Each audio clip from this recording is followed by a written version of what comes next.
Salam. Gəlin vaxt itirmədən birbaşa mətləbə keçək.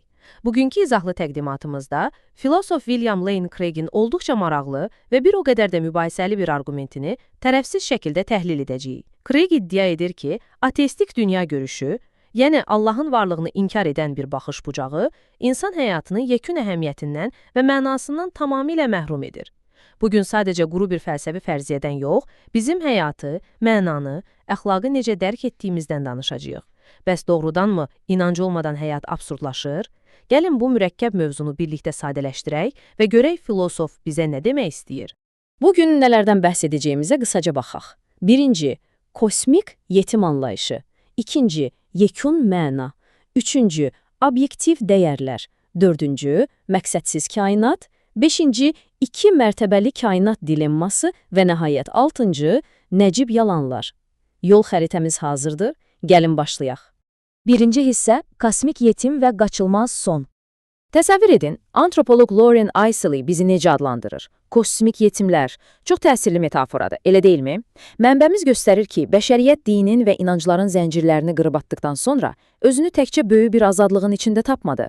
Biz həm də kosmosun o qorxuducu qaranlığı ilə baş-başa qaldıq. Niyə? Çünki biz bu böyük kainatda göyə baxıb nə üçün, mən kiməm, niyə buradayam suallarını verən yeganə canlıyıq. Heyvanlar instinktlərlə yaşayır, ancaq biz sual verməyə məhkumuq. Və əgər ortada bir yaradan yoxdursa, bu sualların getirdiyi reallıq həqiqətən də çox qorxunc ola bilər. Baxın, Craig məhz burada elmi reallıqlara əsaslanır. Elm bizə nə deyir?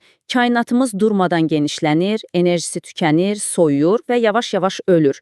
Yəni, Allah olmadan təkcə sən, mən və ya fərdlər deyil, bütövlükdə bəşəriyyət və kainat qaçılmaz bir ölümə məhkumdur. Əgər ilahi bir plan yoxdursa, insan irginin son dayanacağı ölü ulduzlar və donmuş bir boşluqdan ibarət olacaq.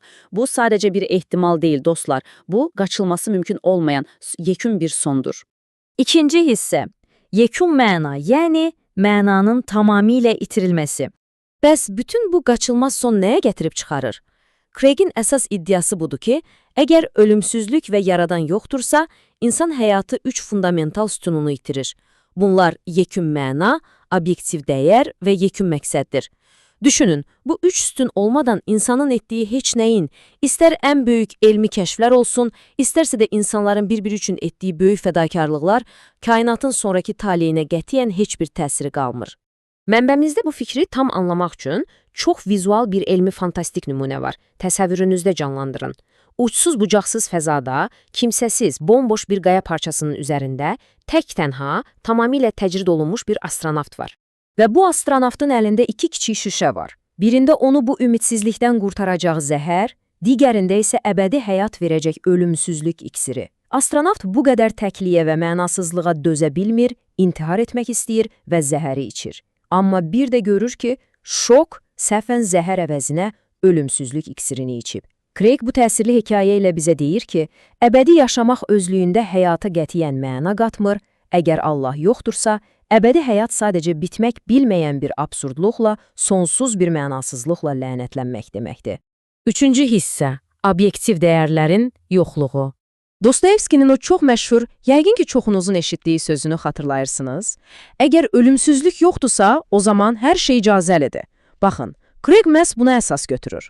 O deyir ki, əgər biz sadəcə doğulub, yaşayıb, sonra da yox oluruqsa, bizim necə yaşamağımızın sonda heç bir fərqi dalmır. Yəni, həyatını başqalarına həsr edən, fədakarlıqla yaşayan bir insanla, milyonları məhv edən bir diktatorun seçimləri fəlsəfi baxımdan tamamilə eyni çəkiyə malikdir.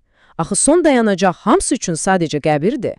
Craig daha da irəli gedərək sarsıdıcı bir məqama toxunur, deyir ki, tamamilə ateistik bir dünyada yaxşı və pis sadəcə bizim bioloji və mədəni inkişafımızın uydurduğu anlayışlardır. Məsələn, İkinci Dünya müharibəsindəki o dəhşətli düşərgələrdəki hadisələri yadınıza salın. Craig'in təhlilinə görə, əgər obyektiv bir qanunverici, yəni Allah yoxdursa, biz bu vəhşiliklərə mütləq mənada şər deyə bilmərik. Bunlar sadəcə heyvanlar aləmindəki kimi təbii sosio-bioloji proseslər səviyyəsinə enir. Belə olanda isə cinayətlərə qarşı hiss etdiyimiz o güclü mənəvi qəzəb fəlsəfi olaraq tamamilə havadan asılı qalır, əsassızlaşır.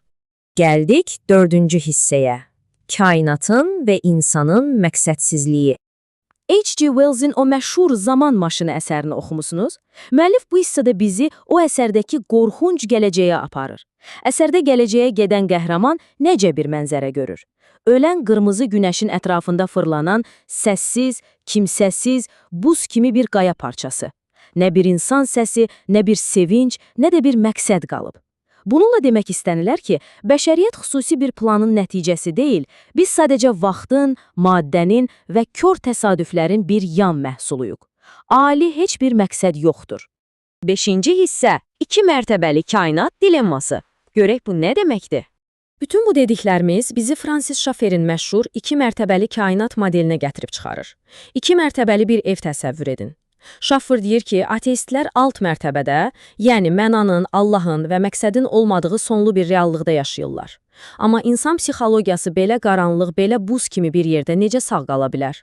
Qala bilməz. Ona görə də insanlar yaşamaq, ümid tapmaq üçün mütəmadi olaraq yuxarı mərtəbəyə, yəni dəyərlər mərtəbəsinə qeyri-məntiqi iman sıçrayışları etməyə məcburdular. Özlərinin fəlsəfəsində olmayan şeylərə inanaraq özlərini xilas edirlər. Baxın, məşhur egzistensialistlər Jean-Paul Sartre və Albert Camus da eyni ziddiyyəti yaşayıblar. Bir tərəfdən çıxıb deyirlər ki, kainatın heç bir obyektiv mənası yoxdur, hər şey boşdur.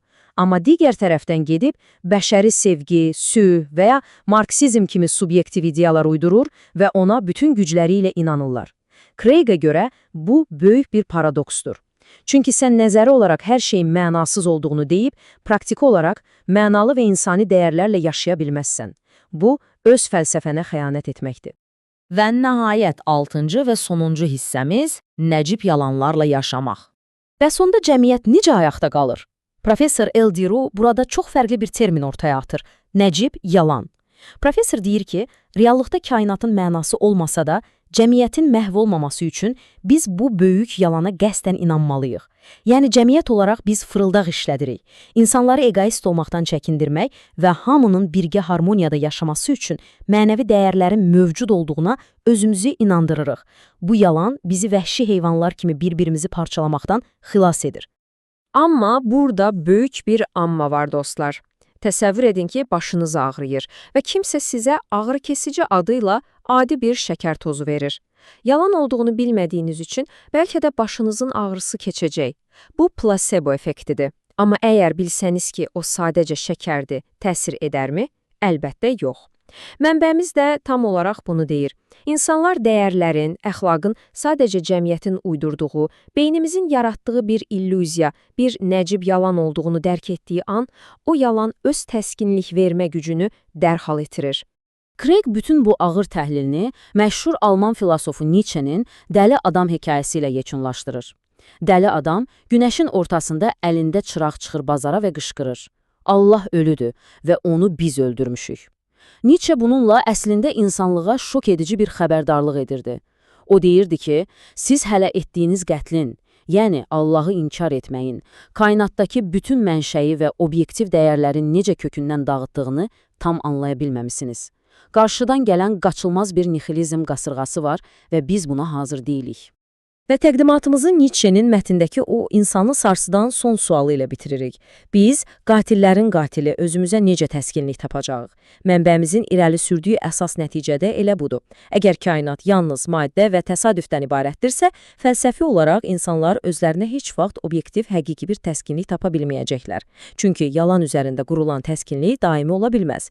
İnancınız nə olursa olsun, kainatdakı mənaya dair fikirlərimizin bizim necə yaşayacağımıza, necə dəhşətli dərəcədə təsir etdiyini görürsünüzmü?